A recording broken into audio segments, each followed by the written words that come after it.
இயேசு கிறிஸ்துவின் இனிய நாமத்தில் வாழ்த்துக்கள். இந்த நாளிலிருந்து தொடர்ச்சியாக 1000 ஆண்டு ஆட்சி குறித்த முழுமையான வேதத்தில் உள்ள வெளிப்பாடுகளை 7 பகுதிகளாக பிரித்து ஆராயப் போகிறோம்.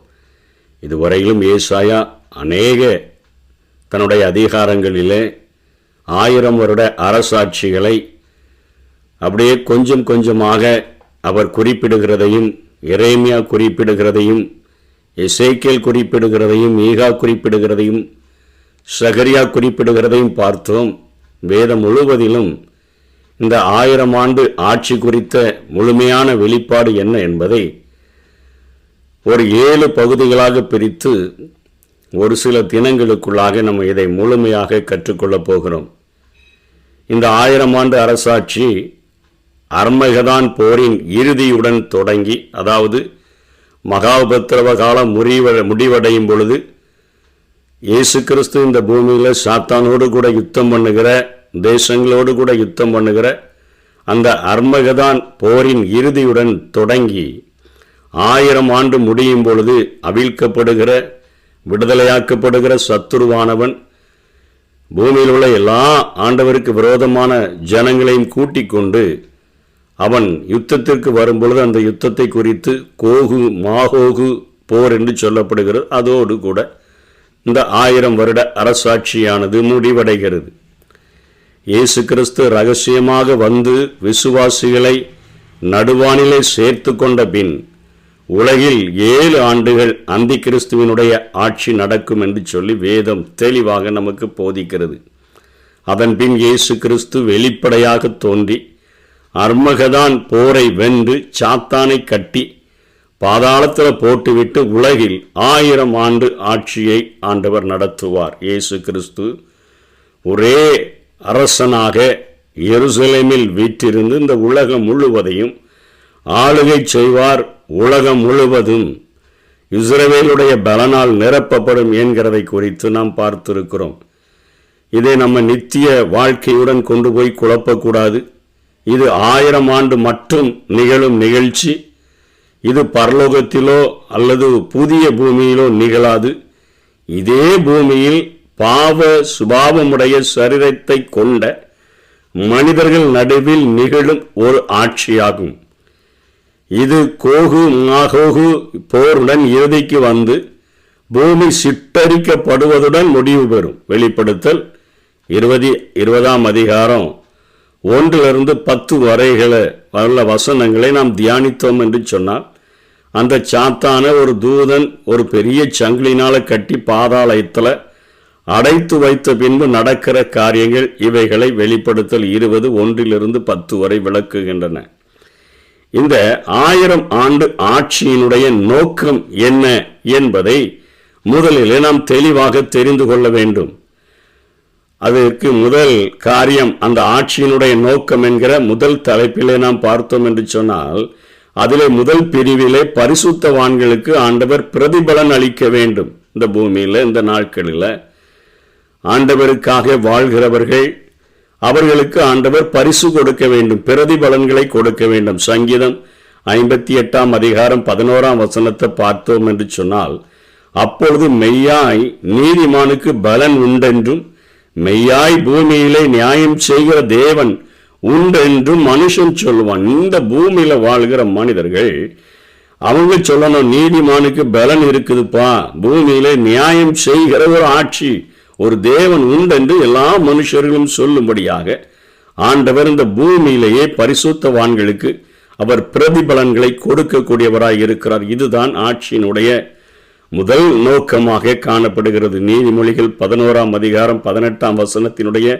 பின்பகுதியும் இதை விளக்குகிறது. நீதியை விதைக்கிறவனோ மெய்பலனை பெறுவான் என்று சொல்லி மத்தேயு 16ஆம் அதிகாரம் 27ஆம் வசனத்திலும், மனுஷகுமாரன் தம்முடைய பிதாவின் மகிமை பொருந்தினவராய் தம்முடைய தூதரோடும் கூட வருவார், அப்பொழுது அவனவன் கிரியைகளுக்கு தக்க அவனவனுக்கு பலனளிப்பார் என்று சொல்லப்படுகிறது. மனுஷகுமாரன் தம்முடைய மகிமை பொருந்தினவராக, பிதாவின் மகிமை பொருந்தினவராக தம்முடைய தூதரோடு கூட வருவார். அப்பொழுது அவன் கிரியைகளுக்கு தக்க அவனுக்கு பலன் அளிப்பார். மத்தேயு 25:34 சொல்லப்படுகிறது, அப்பொழுது ராஜா தமது வலது பக்கத்தில் நிற்கிறவர்களை பார்த்து, வாருங்கள், என் பிதாவினால் ஆசீர்வதிக்கப்பட்டவர்களை உலகம் உண்டானது முதல் உங்களுக்காக ஆசீர்வாதம் பண்ணப்பட்டிருக்கிற ராஜ்யத்தை சுதந்தரித்துக் கொள்ளுங்கள் என்று ஆண்டவர் சொல்லுவார் என்று சொல்லி இந்த காரியங்களை குறித்து பார்க்கிறோம். அதாவது 1000 ஆண்டு ஆட்சியினுடைய நோக்கத்தில்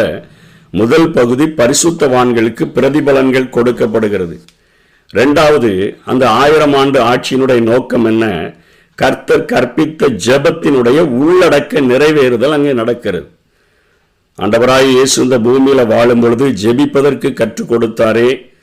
லூக்கா 11ஆம் அதிகாரத்திலும் மத்தேயு 6ஆம் அதிகாரத்திலும் உம்முடைய ராஜ்யம் வருவதாக என்று வார்த்தையை சொல்லிக் கொடுத்தாரே. அந்த ராஜ்யமானது இந்த பூமியிலேயே ஸ்தாபிக்கப்படுகிறது. இது 1000 ஆண்டு ஆட்சியினுடைய நோக்கம் என்கிற முதல் தலைப்பின் கீழே வருகிறது. அதுக்கு அடுத்தபடியாக சிருஷ்டியை மீட்டு அதனுடைய எதிர்பார்ப்பை ஆண்டவர் இந்த பூமியில நிறைவேற்றுகிறார். அதாவது ஆதாமினுடைய பாவத்தினால் சாபமான அனைத்தும் மீட்கப்பட்டாக வேண்டும். ஆதாமோடு கூட இந்த பூமியும் சபிக்கப்பட்டது. இந்த பூமியானது முள்ளையும் குறுக்கையும் அது முளைப்பிக்கும் என்று ஆண்டவர் சொல்லிவிட்டார். அந்த சாபமானது அது நீக்கப்பட வேண்டுமே. ரோமர் 8ஆம் அதிகாரம் 19ஆம் வசனத்திலிருந்து 22ஆம் வசனம் வரையிலும் நாம் பார்த்தோம் என்று சொன்னால், மேலும் தேவனுடைய புத்திரர் வெளிப்படுவதற்கு சிருஷ்டியானது மிகுந்த ஆவலோட காத்து கொண்டிருக்கிறது. அதேனென்றால் சிருஷ்டியானது அழிவுக்குரிய அடிமைத்தனத்தினின்று விடுதலையாக்கப்பட்டு தேவனுடைய பிள்ளைகளுக்குரிய மகிமையான சுவாதீனத்தை பெற்றுக்கொள்ளும் என்கிற நம்பிக்கையோட அந்த சிருஷ்டியானது சுய இஷ்டத்தினாலே அல்ல, கீழ்ப்படிந்தவராலேயே மாயைக்கு கீழ்ப்பட்டிருக்கிறது என்று சொல்லி, ஆகையால் நமக்கு தெரிந்திருக்கிறபடி இதுவரைக்கும் சர்வ சிருஷ்டியும் ஏகமாய் தவித்து அந்த தேவ புத்திரர் வெளிப்படும்படியாக அவைகள் பிரசவ வேதனைப்படுகிறது என்று பவுல் அப்போஸ்தலன் ரோமருக்கு எழுதும் பொழுது இப்படியாய் குறிப்பிடுகிறதை பார்க்கிறோம். இதிலே 4வது பகுதியாக 3 முக்கிய உடன்படிக்கையினுடைய சாராம்சமானது நிறைவேறக்கூடியதை நாம் பார்க்க முடியும். அதாவது இந்த பூமியில ஆண்டவர் ஆபிரகாமோடு கூட ஒரு உடன்படிக்கை பண்ணினார், தாவீதோடு கூட ஒரு உடன்படிக்கை பண்ணினார். ஒரு புதிய உடன்படிக்கை என்கிற காரியத்தை இந்த பூமியிலே ஆண்டவர் ஏற்படுத்தினார்.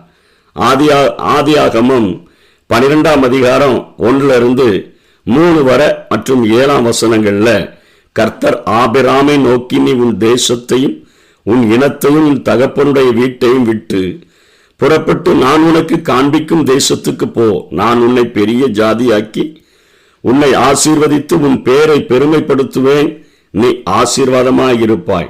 உன்னை ஆசீர்வதிக்கிறவர்களை ஆசீர்வதிப்பேன், உன்னை சபிக்கிறவர்களை சபிப்பேன். பூமியில் உள்ள வம்சங்கள் எல்லாம் உனக்குள் ஆசீர்வதிக்கப்படும் என்றார். 7ஆம் வசனத்துல கர்த்தர் ஆபிராமுக்கு தரிசனமாகி உன் சந்ததிக்கு இந்த தேசத்தை கொடுப்பேன் என்றார்.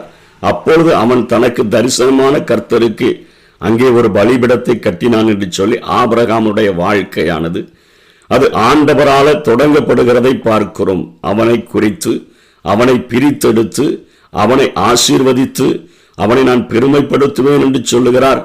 ஆசீர்வாதமாய் இருப்பாய் என்று சொல்லுகிறாய். இத்தனையாய் சொல்லும் பொழுதும் அவனுக்கு குழந்தை இல்லை.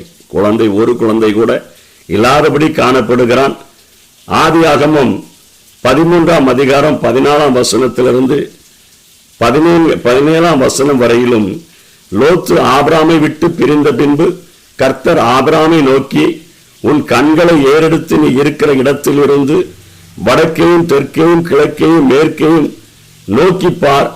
நீ பார்க்கிற இந்த பூமி முழுவதையும் நான் உனக்கும் உன் சந்ததிக்கும் என்றென்றைக்கும் இருக்கும்படிக்கு கொடுத்து உன் சந்ததியை பூமியின் தூளை போல பெருக பண்ணுவேன். ஒருவன் பூமியின் தூளை எண்ணக்கூடுமானால் உன் சந்ததியும் எண்ணப்படும். நீ எழுந்து தேசத்தின் நீளமும் அகலமும் அம்மட்டும் நடந்து திரி, உனக்கதை தருவேன் என்றார் என்று சொல்லி பார்க்கிறோம். அதனைத் தொடர்ந்து ஆதியாகமம் 15ஆம் அதிகாரம் 5ஆம் வசனத்திலிருந்து 7ஆம் வசனம் வரை அவர் அவனை வெளியே அழைத்து, நீ வானத்து வானத்தை அண்ணாந்து பார், நட்சத்திரங்களை என்ன, உன்னாலே கூடுமானால் அவைகளை எண்ணு என்று சொல்லி பின்பு அவனை நோக்கி உன் சந்ததி எவ்வண்ணமாய் இருக்கும் என்றால் அவன் கர்த்தரை விசுவாசித்தான், அதை அவர் அவனுக்கு நீதியாக எண்ணினார். பின்னும் கர்த்தர் அவனை நோக்கி இந்த தேசத்தை உனக்கு சுதந்திரமாக கொடுக்கும் பொருட்டு உன்னை ஊர் என்கிற கல்தேயருடைய பட்டணத்திலிருந்து அழைத்து வந்த கர்த்தர் நானே என்றார்.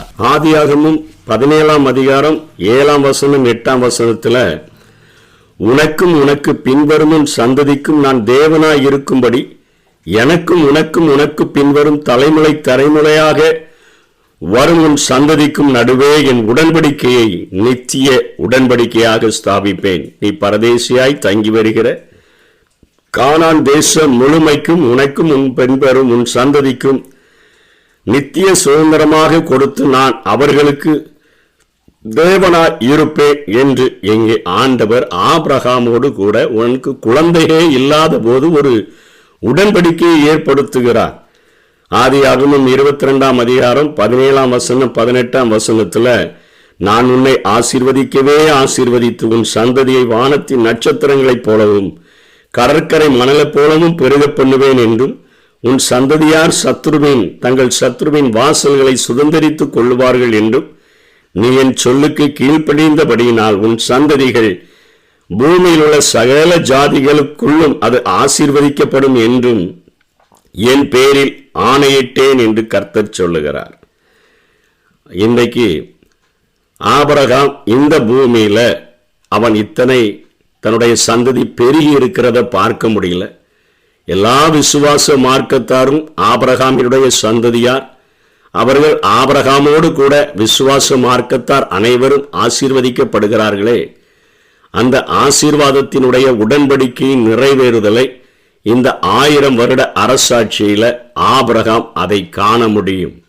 ஆண்டவர் அவரை அழைத்து கொண்டு போய் வானத்தின் நட்சத்திரங்களை பார், அவைகளை எண்ண கூடுமானால் உன் சந்ததிய நீ எண்ணிரலாம், பூமியினுடைய அந்த கடற்கரை மணலை பாரு, அதை என்ன கூடுமானால் எண்ணிரலான்னு சொன்னார. இந்த உடன்படிக்கையானது 1000 வருட அரசாட்சியில அவைகள் முழுமையாய் நிறைவேறும். ஆபிரகாம் பாப்பார், அவருடைய சந்ததியை அவரால் எண்ணவே முடியாது. அதே போல தாவீதினுடைய உடன்படிக்கை, இதை 2 நாளாகவும் 13ஆம் அதிகாரம் 5ஆம் வசனத்துல பார்க்கிறோம். இஸ்ரவேலே என்றைக்கும் ஆளும் ராஜ்ய பாரத்தை இஸ்ரவேலின் தேவனாகிய கர்த்தர் தாவீதுக்கும் அவன் குமாரருக்கும் மாறாத உடன்படிக்கையாக கட்டளையிட்டதை நீங்கள் அறியீர்களா என்று சொல்லி பார்க்கிறோம். அதே போல 2 சாமுவேல் 7ஆம் அதிகாரம் 12ஆம் வசனத்திலிருந்து நாம் பார்த்தோம் என்று சொன்னால் அங்கே அழகான ஒரு காரியம் சொல்லப்படுகிறதை நாம் பார்க்கிறோம். உன் நாட்கள் அது அப்படியே நிறைவேறுகிற அந்த காரியங்களை குறித்து 2 சாமுவேல்ல நம்ம பார்க்கிறோம். 7ஆம் அதிகாரத்துல 12ஆம் வசனத்துல இருந்து 16ஆம் வசனம் வரையிலும், அதே போல 2 சாமுவேல் 23ஆம் அதிகாரம் 5ஆம் வசனத்திலும் இந்த காரியங்கள் சொல்லப்பட்டிருக்கிறதை நாம் பார்க்கிறோம். முதலில் 2 சாமுவேல்ல 7ஆம் அதிகாரம் 12ஆம் வசனத்தில் உள்ளதை படிப்போம். உன் நாட்கள் நிறைவேறின் உன் பிதாக்களோட நித்திரை பண்ணும் பொழுது நான் உனக்கு பின்பு உன் கற்ப பிறப்பாகிய உன் சந்ததியை எழும்ப பண்ணி அவன் ராஜ்யத்தை நிலைப்படுத்துவேன். அவன் என் நாமத்திற்கென்று ஒரு ஆலயத்தை கட்டுவான். அவன் ராஜ்யத்தின் சிங்காசனத்தை என்றைக்கும் நிலைக்க பண்ணுவேன். நான் அவனுக்கு பிதாவாயிருப்பேன், அவன் எனக்கு குமாரனாயிருப்பான்.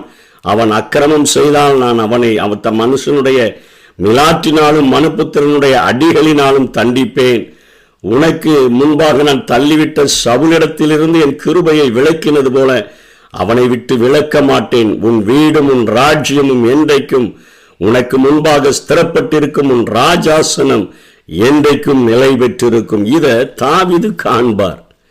என்னுடைய சிங்காசனத்தில் அந்த ஆட்சி நிலை பெற்றிருக்கும் என்று சொன்னாரே, மாறாத ராஜாவாக ஒருவேளை தாவீது 40 வருடங்கள் ஆண்டு இருக்கலாம், சாலமோன் 40 வருடங்கள் ஆண்டு இருக்கலாம், உசியா ஒருவேளை 52 ஆண்டுகள் ஆண்டு இருக்கலாம். ஆனால் ஒரே ராஜாதி ராஜாவாக சிங்காசனத்தில் அசைக்க முடியாத அரசனாக இந்த பூமியில தாவீது அமர்ந்திருந்த சிங்காசனத்தில் என் ஆண்டவராகிய இயேசு கிறிஸ்து 1000 வருடம் அரசாளுகிற அந்த அரசாட்சியை தாவீது பார்க்கும் பொழுது, என் ஆண்டவர் என்னோடு கூட பண்ணின உடன்படிக்கையை எத்தனை உண்மை உள்ளவராய் நிறைவேற்றி இருக்கிறார் என்பதை அந்த நாட்களிலே அவர் கண்டுகொள்ள முடியும். மூன்றாவதாக புதிய உடன்படிக்கை என்று சொல்லி பார்க்கிறோம். இதை எரேமியா 31 அதிகாரம் 31 வசனத்திலிருந்து 34 வசனம் வரையிலும் அதை நாம் படித்தாலும், அதை எடுத்து அப்படியே எபிரேய ஆக்கியோன் 8 அதிகாரம் 7 வசனத்திலிருந்து சொல்லுகிறபடினால நான் எபிரேயரிலே அவைகளை படிக்கிறேன். அந்த முதலாம் உடன்படிக்கை பிழைத்திருந்ததானால் 2ஆம் உடன்படிக்கைக்கு இடம் தேட வேண்டுவதில்லையே. அவர்களை அவர் குற்றப்படுத்தி அவர்களை நோக்கி, இதோ கர்த்தர் சொல்லுகிறது என்னவெனில், இஸ்ரவேல் குடும்பத்தோடும் யூதா குடும்பத்தோடும் நான் புது உடன்படிக்கை ஏற்படுத்தும் காலம் வருகிறது. அவருடைய பிதாக்களை எகிப்து தேசத்திலிருந்து கொண்டு வரும்படி நான் அவர்களுடைய கையை பிடித்த நாளிலே அவர்களோடு பண்ணின உடன்படிக்கையை போல இது இருப்பதில்லை. அந்த உடன்படிக்கையிலே அவர்கள் நிலைநிற்கவில்லையே, நானும் அவர்களை புறக்கணித்தேன் என்று கர்த்தர் சொல்லுகிறார். அந்த நாட்களுக்கு பின்பு நான் இஸ்ரவேல் குடும்பத்தாரோட பண்ணும் உடன்படிக்கையாவது என்னுடைய பிரமாணங்களை அவர்களுடைய மனதிலே வைத்து அவருடைய இருதயங்களில் எழுதுவேன். அவைகளை நான் அவர்கள் தேவனாயிருப்பேன், அவர்கள் என் ஜனமாயிருப்பார்கள். அப்பொழுது சிறியவன் முதற்கொண்டு பெரியவன் வரைக்கும் எல்லாரும் என்னை அறிவார்கள். ஆகையால் கர்த்தரை அறிந்து கொள் என்று ஒருவன் தன் அயலானுக்கும் ஒருவன் தன் சகோதரனுக்கும் போதிக்க வேண்டுவதில்லை. ஏனெனில் நான் அவர்கள் அநியாயங்களை கிருபையாய் மன்னித்து அவர்கள் பாவங்களையும் அக்கிரமங்களையும் இனி நினையாதிருப்பேன் என்று கர்த்தர் சொல்லுகிறார். அதை சொல்லிட்டு எபிரேயாக்கின்னு சொல்லுகிறார். புது உடன்படிக்கை என்று அவர் சொல்லுகிறதுனாலே முந்தினதை பழமையாக்கினார். பழமையும் நாள்பட்டதுமாய் இருக்கிறது, ஒருவழிந்து போக காலம் சமீபித்திருக்கிறது. அப்படின்னா என்ன? இந்த நாட்கள் அவர்கள் நியாயப்பிரமாணத்தை படிக்கிறார்கள். ஒரு பிரதியானது அங்கே அவர்கள் வைத்திருக்கிற ஆலயத்திலாயிலும் பிரதான ஆசாரியர்களிடத்திலாயிலும் இருந்து படிக்கக்கூடிய சூழ்நிலை இருக்கிறது. அந்த நாட்களிலே ஆண்டவர் அந்த பிரமாணங்களை எல்லாமே அவர்களுடைய இருதயங்களில் நான் எழுதி அவர்கள் தேவனாயிருப்பேன், அவர்கள் என் ஜனமாயிருப்பார்கள். அந்த காரியம், அந்த உடன்படிக்கை இந்த பூமியில நிறைவேறி இருக்கிறத இஸ்ரவேல் ஜனங்கள் கண்கூடாக பார்ப்பார்கள். யாரும் போய் நீ ரட்சிக்கப்படுன்னு சொல்ல வேண்டியதில்லை, கூடி வந்து நியாயப்பிரமாணத்தை படிக்க வேண்டியதில்லை. ஆபிரகாம் சந்தோஷப்படுவார், தாவீது சந்தோஷப்படுவார், இஸ்ரவேல் ஜனங்கள் அனைத்தும் சந்தோஷப்படுவார்கள் என்று பார்க்கிறோம். அதற்கு பின்பாக அந்த பகுதியிலேயே தீர்க்க தரிசனங்களை அது நிறைவேறுகிறது. தீர்க்க தரிசனங்கள் நிறைவேறுகிற காரியம் முதல் தலைப்பின் கீழே இவைகளை பார்க்கிறோம். முதல் தலைப்பாகி அந்த ஆட்சியினுடைய நோக்கத்தில் தீர்க்க தரிசனங்களையும் ஆண்டவர் நிறைவேற்றுகிறார். ரோமர் 8 அதிகாரம் 18 வசனத்தில் நம்ம பார்க்கிறோம். ஆகையால் இக்காலத்து பாடுகள் இனி நம்மிடத்தில் வெளிப்படும் மகிமைக்கு ஒப்பிடத்தக்கவைகள் அல்லவென்று எண்ணுகிறேன். 1 பேதுரு 4 அதிகாரம் 12 வசனத்திலிருந்து 13 வசனம் வரை, பெரியவானர்களே, உங்களை சோதிக்கும்படி உங்கள் நடுவில் பற்றி எரிகிற அக்கினியை குறித்து ஏதோ புதுமை என்று திகையாமல் கிறிஸ்துவின் மகிமை வெளிப்படும் பொழுது நீங்கள் கலிகூர்ந்து மகிழும்படியாக அவருடைய பாடுகளுக்கு பங்காளிகளானதினால் சந்தோஷப்படுங்க. அந்த ஆட்சியில் கலந்து கொள்ளும் பொழுது பவுல் சந்தோஷப்படுவார். எவ்வளவோ பாடுகளை சகித்தனே, இக்காலத்து பாடுகள் இனி வருகிற மகிமைக்கு ஒப்பிடத்தக்கவைகள் அல்லவென்று எண்ணுகிற நம்ம சந்தோஷப்படுவோம். அவரோடு கூட பாடுகளை சகித்தோம் என்று சொன்னால் அவரோடு கூட ஆளுகை செய்வோம். இன்னும் 1 பேதுரு 5 அதிகாரம் 1 வசனத்தில் பவுல் சொல்லுகிறார், உங்களில் உள்ள மூப்பருக்கு உடன் மூப்பரும் கிறிஸ்துவின் பாடுகளுக்கு சாட்சியும் இனி வெளிப்படும் மகிமைக்கு பங்காளியுமாயிருக்கிற. நான் மூப்பராக இருந்துட்டேன், கிறிஸ்துவின் பாடுகளுக்கு சாட்சியாக இருந்துட்டேன், இனி வெளிப்படும் மகிமைக்கு பங்காளியாக இருக்கும்படியாக நான் புத்தி சொல்லுகிறது என்னவெனில் என்று சொல்லி தொடங்குகிறார். அவரோடு கூட பாடுகளை சகித்தோம்னா இந்த பூமியில் அவரோடு கூட ஆளுகை செய்வோம். இதுதான் முதல் தலைப்பு, 1000 ஆண்டு ஆட்சியினுடைய நோக்கம். இதனை தொடர்ந்து மற்ற நாட்களிலே பின்வரும் பகுதியை நாம் ஆராய்ந்து பார்க்கலாம். கர்த்தர் தாமே நம்மை ஆசீர்வதிப்பாராக. ஆமென்.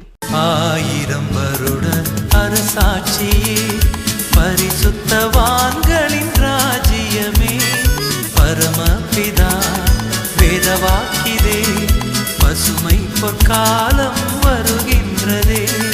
1000 வருட அரசாட்சியே.